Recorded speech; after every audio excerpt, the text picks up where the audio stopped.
Dar ce-am făcut?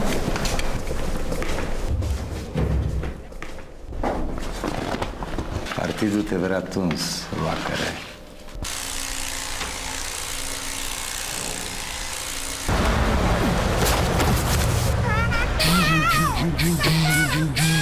Rom Tricolor. Senzații tari din 1964. For people within Eastern Europe, they find American politics amusing, if not borderline hilarious, especially when Americans complain about a police state. Because America never had a police state, and people from Eastern Europe did. You see, a police state isn't when you have too many cops on the streets or when you have the militarization of the police. No, a police state is where the cops can legally wear civilian clothing and just walk up to a person and do something like this. Throw him in a car. No due process. He's being taken to a secret facility. He doesn't get a lawyer. Nobody knows anything about him. And he is at the complete mercy of the bureaucrat that he gets to speak with. And people would just not ask questions when someone would disappear this way. Because if you started asking questions, well, you risked being the next guy being thrown in a car. So what is this about? Well, this is a commercial for a chocolate bar that used to be sold during communism in my country. And this is the way they advertise their relaunch. They use this commercial because the adults who lived during this time period know what the commercial is talking about. They can relate. They lived with this constant fear that you could say something or someone could say that you did say something and you could find yourself being thrown in a car and never to be seen again. Now, what's interesting and what a lot of Westerners don't understand is why exactly is this guy being persecuted? Because if you look at this guy, he looks like a typical American leftist. The internet would say that they reek of soy. Or I guess people used to say that they look hipsterish. But furthermore, you have to wonder, why did the Communist Party not tolerate people with long hair? Because this actually has happened. And not only that, but they didn't tolerate rock music either. Which is quite surprising, considering that if you listen to rock bands from the United States in that time period, most of them had left-leaning messages. If not, some of them actually had blatant socialist messages. And in order to explain this, I wrote an article in the Lotus Eaters website, and you can see a link into the description explaining this phenomenon. The title is that shared identities disrupt identity politics. Under the Iron Curtain, the Communist Party was very concerned with how people think. In a liberal country like the United States, the government isn't very concerned with how people are thinking. If you want to be a communist, that's your choice. If you want to be a patriot, that's also your choice. If you don't want to get involved into politics, that's also fine. But in a police state, which all nations under the Iron Curtain were, the government was highly concerned with what people think. They were so concerned to the point that there were two type of law. So you had the common law, the one that tells you not to steal, tells you not to commit crimes, and pretty much the same common sense law that we have now. But you also had ideological crimes codified in a different book. And there were cases where you could mug someone and you would get a lesser sentence than if you committed an ideological crime. So the government was incredibly concerned with the correctness of people's thoughts. And one of the aggressive propaganda campaigns that they had was the aim of demonizing the Western nations and their people. According to the communists, the United States, with its imperialist and warlike tendency, was considered to be an affront to all that is good and even to humanity itself. Its citizens living a lifestyle which was so fundamentally different than that of the Soviet people were unrelatable and barely human in the eyes of the party. And we can see this still happening today with nations such as North Korea doing propaganda in order to demonize the United States.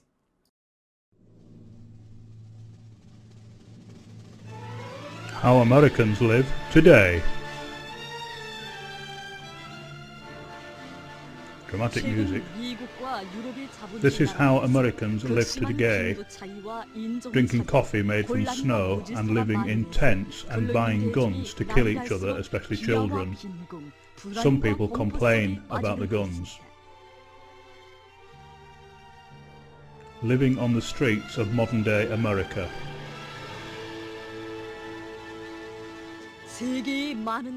These trees are full of snow. You'll see that there are no birds. They've been eaten by the people who live in these tents and corridors. This man awaits heroin. Their houses blow down very easily, and they have to live in tents like these.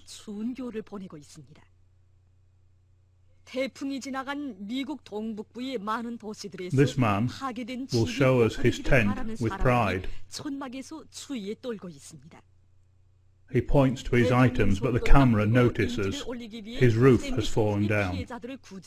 This is common in modern-day America. The American Red Cross supplies curtains and walls from material from North Korea. Again, there are no birds in the trees apart from these, which will be eaten on Tuesday. They are yummy. You can also eat the snow, of which there is plenty in the United States. These people lie huddled together with their dead friends in blue body bags, drinking coffee cups full of local snow. They are very good friends. They are together in adversity. In other parts of America, meantime, in the major offices, factories and railway stations, people sit around under expensive adverts for Dell computers, drinking snow from plastic cups. People pass by, not caring, for they are all in the same situation. These telephones no longer work. There is no one to call. Some lucky people are allowed beds and floors indoors like this.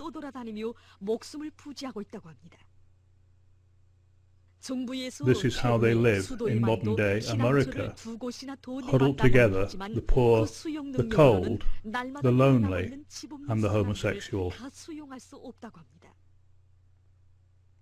The North Korean camera crew awoke this guy who was very cold and gave him some North Korean coffee and a blanket. Meantime, these people queued up for handouts from the Democratic People's Republic of Korea and were each given a cake. Now, you might be laughing and wondering, how can people believe such nonsense? And the answer is, number one, they don't get to experience America outside of Korean television. They're not allowed to travel there. They're not allowed to use the internet in order to speak with people there. So the only information that they get about the United States is the one that the government presents to them. And the second problem is that even if you knew that this video is fake, debunking it would be the same as going to a university and saying what J.K. Rowling said, that you don't believe men can have uteruses. Simply talking about such problematic subjects can get you punished. Now, at an American university, you can get expelled, but in places like North Korea, the punishment can be far more severe. So why do they do this? Why do they try to demonize the Westerner? Well, the first reason is to show that life outside of communist countries is a lot worse. So even if you have certain things to complain, such as bread shortages or electricity going down, you can at least be happy that you have all of the qualities of life that socialist nations have to offer, because in Western nations, things are much, much worse. The second reason is to create this demonic image of the Western nations, so that in the case of a conflict, the people of socialist nations can feel that they're on the side of good and they're on the side of righteousness. Now we kind of get to understand why the communists hated rock music. The more the rock music was preaching left-leaning messages and was advocating for communism, the more the Communist Party would hate it. Because after the fall of the communist regime, we find out the reasoning behind this irrational hatred and bigotry that the party had for the foreign. You see, the problem was not that music would taint the mind of good communists living in the Eastern Bloc.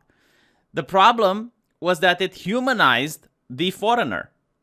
By showing that American people are capable of creating beautiful art with sentiments that resonated with those living under the Iron Curtain, it would create a shared identity between the capitalist and the communist, the identity of a rock fan. This, of course, would throw a wrench in the Communist Party's efforts to try and demonize the American people, as it would allow a small spark of compassion to form in the minds of the people. They could start thinking that Americans, just like Europeans, were people as well, and thinking was something the party could never allow. It is undeniable truth that similarities bring people together rather than pushing them apart. This is why many rulers throughout history have formed nations using various shared identities. These could have been based on genetics, such as in Romania, we are descendants of the Dacians, religious, such as in the Middle East, we are all Muslims, or ideological, such as we are all communists, which is why the party enforced people to call each other tovarysh or comrade. In Germany, the Nazi party forced people to call each other Kameraden. This is to differentiate between the in-group and the out-group. The in-group humanizes each other, while the out-group is supposed to be evil. It's supposed to also solidify the collaboration of the in-group. It's like we need to stand together, because if we don't, the out-group is going to come to get us. So this shared identity is pivotal in getting people to trust and be compassionate to one another, helping a neighbor, and to be empathetic towards other neighbors. Because the mentality is like, we got this shared identity, we're all in this together. We're all Americans. I will help him because if I ever need help, he will help me in return.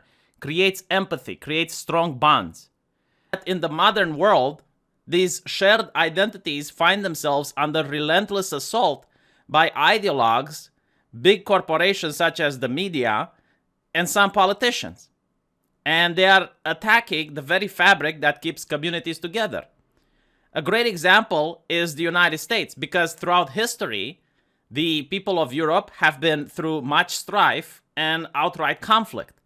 Historical grievances have and still do plague the European continent. There are different languages and different traditions, as well as different faiths, often outright hostile towards each other, such as the Protestant Christians versus the Catholic Christians. And yet, all of these people managed to come together under one roof. That was the United States. They collaborated with each other even while a world war was raging in Europe. And the key to the success was the shared identity. A shared identity in language, culture, the Constitution of the United States, the Pledge of Allegiance, and even celebrations such as Thanksgiving that are unique to the US. I don't think that this was perfect. I don't think this was 100% a utopia, but it was definitely better than what we see in Europe as World War II breaks out. Today, expecting an immigrant to learn English is considered racist. The Constitution is often considered to be a piece of paper by revolutionaries and radicals, and the Pledge of Allegiance is oppressive. And then you can find a plethora of articles that claim how Thanksgiving is racist and, of course, an evil holiday. And I could go on and on and on. You even notice that this is now taking place within hobbies. 10 years ago, one of the most equal and with the potential of bringing people together as a hobby was gaming. And the reason for this was that no one knew your race, your gender, your skin color when you were behind the keyboard. 10 years ago, very few people even used a microphone while gaming, so it was completely anonymous.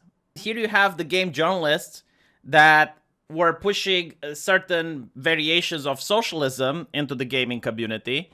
And one of the things that they wanted to do was to destroy the gaming identity.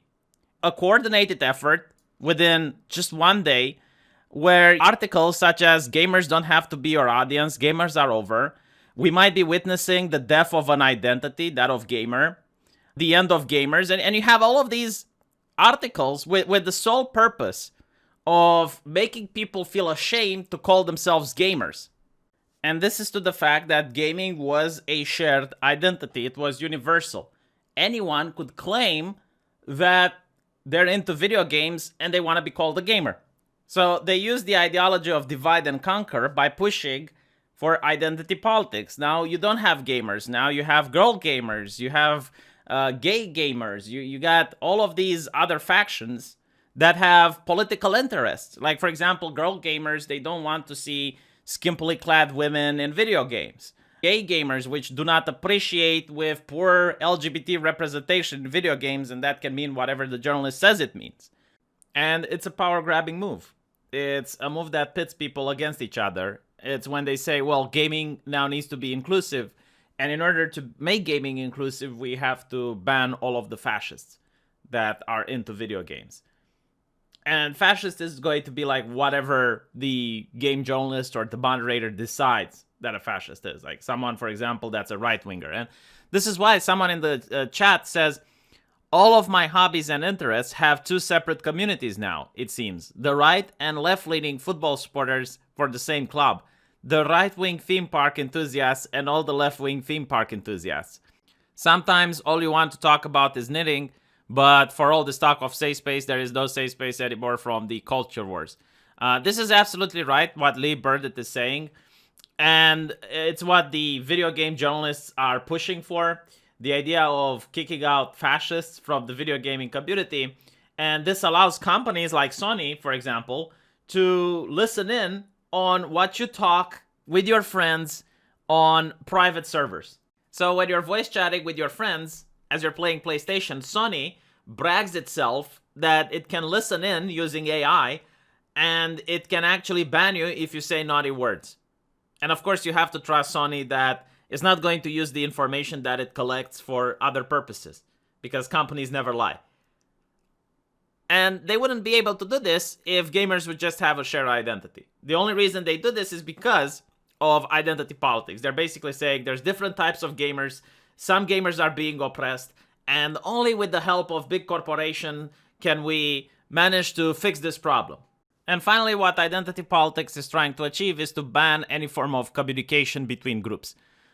So they don't want the right-winger and the left-winger to be talking with each other while playing video games. The reason this image absolutely horrifies them, and by them I mean the ideologues, is that by talking they realize the humanity in one another. What they prefer is that the left wing and the right wing live in separate bubbles, and as such then the left wing can only get ideas and opinions from left wing publications, and then it's a lot easier to control them. It's a lot easier to brainwash people if they don't interact with any other idea outside their clique. It's what cults do. It's what religious extremists do.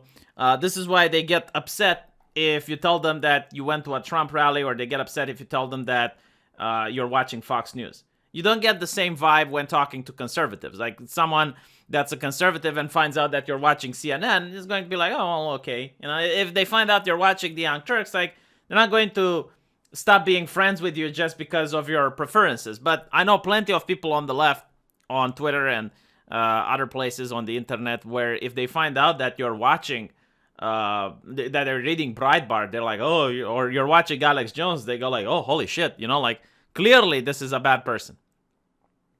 So anyway, right, let me know what you think. I'll be putting a link to this article in the comment section, and it's going to be the pinned comment. Thank you guys for watching, and I'll see you later.